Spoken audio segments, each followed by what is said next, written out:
Hi everyone, welcome to At the Table.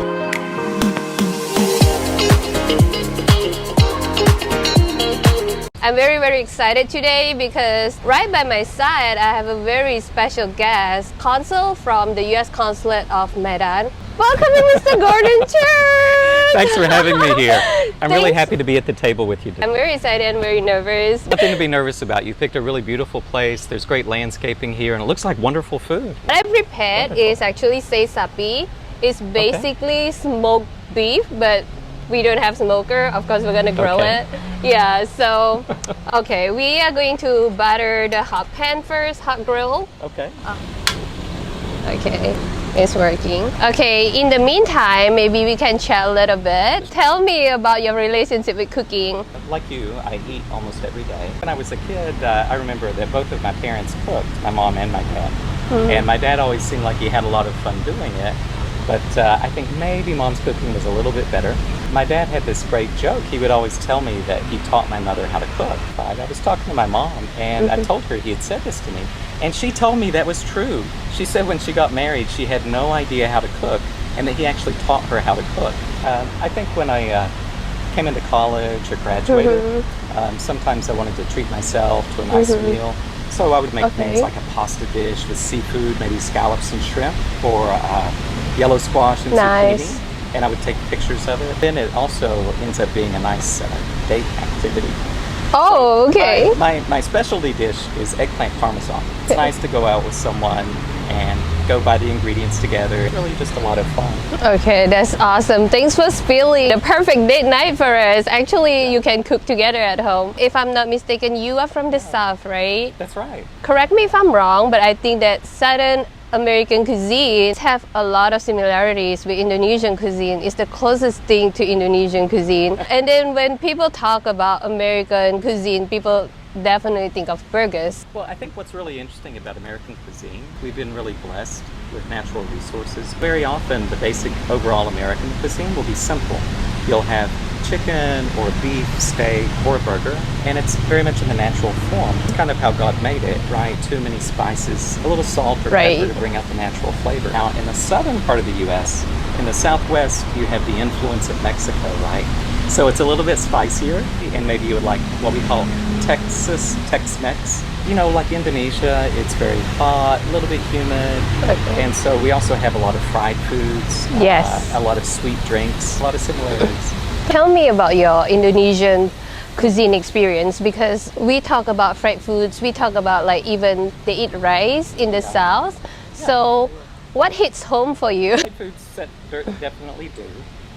Nasi goreng is very easy because it's very similar to what cuisines in different parts of Asia. And so I think those are great dishes. Padang food, of course, is great. I actually had the privilege of learning Southern dish from from a Southern chef. He's in the US, but we were doing like an IG live last year. What did you learn? So he actually taught me how to do a smothered catfish, but we are using like a real catfish. So I did learn to make roe, and Creole seasoning really got me. This is really south. I think he's from Mississippi.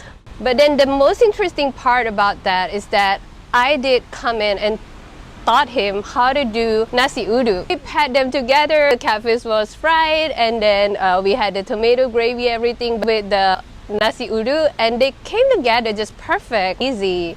Yeah, I think Southern food definitely is very close to Indonesian cuisine. Okay, I think we can go ahead and do some grilling. We are going to go in with some butter.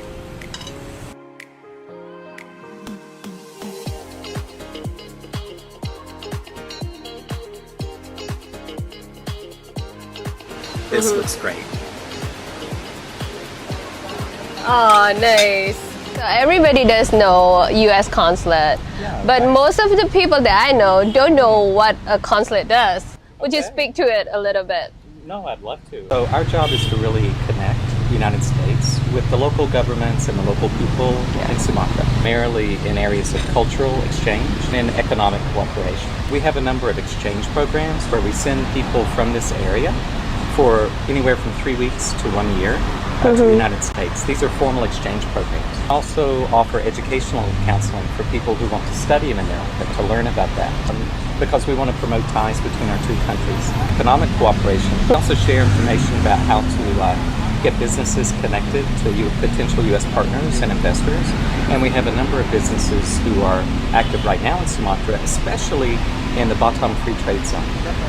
About 10% of our bilateral trade comes out of that area alone. Employers there that employ over 10,000 people, and they're looking to hire another 10,000 over the next 2 years. A real example of the strength of our economic partnership. Wow, thanks for explaining that. Yeah, but Sorry to get boring. No, it's fine. Actually, I'm a Medanese. I'm living in Sumatra, but I am not aware of all these programs, you know. Who are eligible? We have to do a better job then of explaining it to people. No, that's why we're here, right? Yeah. Okay, we are setting the light. Thanks for setting up the platform. Okay, who are eligible to join the US Consulate programs? Anyone. So each program will have a particular group that it's focused on. So, for example, the one-year programs are usually for high school students. I see. And we announce online application procedures.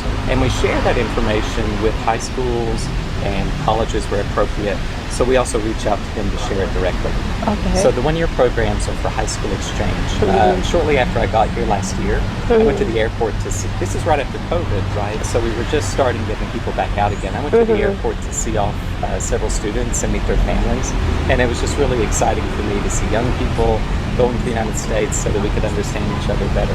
Right. Similarly, for professionals, we have short 3-week programs. We may be talking about environment, journalism, politics, something that can help entrepreneurship, something that can help them in their life. So these also we advertise online for, and we also share that information through certain partners. Actually, that's how people in Sumatra actually can feel related to US Consulate. Okay.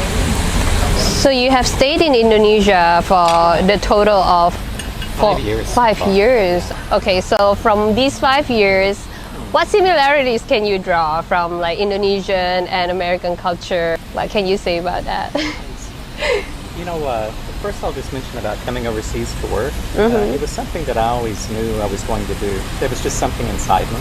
Even when I was in high school, I knew that I would be working overseas, but I didn't really know what I would be doing or how to do it. Okay. So I really think that, you know, God gives you a certain calling, and if you hear it and listen to it, and when you follow that, that's the right thing to do. So That's for me, amazing. I was really curious to go around the world to see, you know, what I see as God's creation.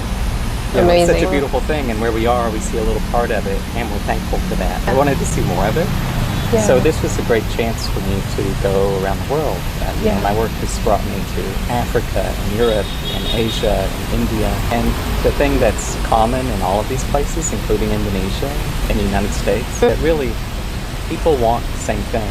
They want to spend time with the people they love. They want to take care of their family. They want to have choice. They want to have democracy. We do believe that everybody does have a voice and they want to be heard, so that's really great. Like even with the platform, that whatever we are doing, we're just trying to push out the message that people want to send, how to stay connected. If there's one thing you can adapt from Indonesian culture, you can tell your fellow Americans and vice versa, what would it be? Well, I'll tell you what I personally learned here. Every place I go, I try to learn something. I mentioned earlier that I'd been in Africa. Yeah. And what I really appreciated there was that people, even in situations where they have virtually nothing, they have such joy and such happiness. And the basic happiness you would see is when someone ran into a friend they hadn't seen for a long time. Yeah. And I really wanted to learn there about how people were so happy in an environment where they had so little. Here in Indonesia, I think what I learned best is what's captured in when people say, no problem, tidak apa-apa. I think Indonesian people are very warm and understanding. Forgiving? Yeah, but when people understand that things happen. And I think that that is a great philosophy to carry with you. Okay, nice. To appreciate the situation that others are in. Yeah. And to just be mindful of that. Okay, that's So great. I appreciate the warmth of Indonesian people. Thanks for saying that. Yeah. And what about American culture that you would want to convey to Indonesian audience watching right now? Well, I think we already have a number of things in common. Of course, that's support for democracy and entrepreneurship. I think people have a certain dynamism here, and I think that similar quality in the young generation here is very much in line with the American spirit. You can do something, so take steps towards achieving your goal.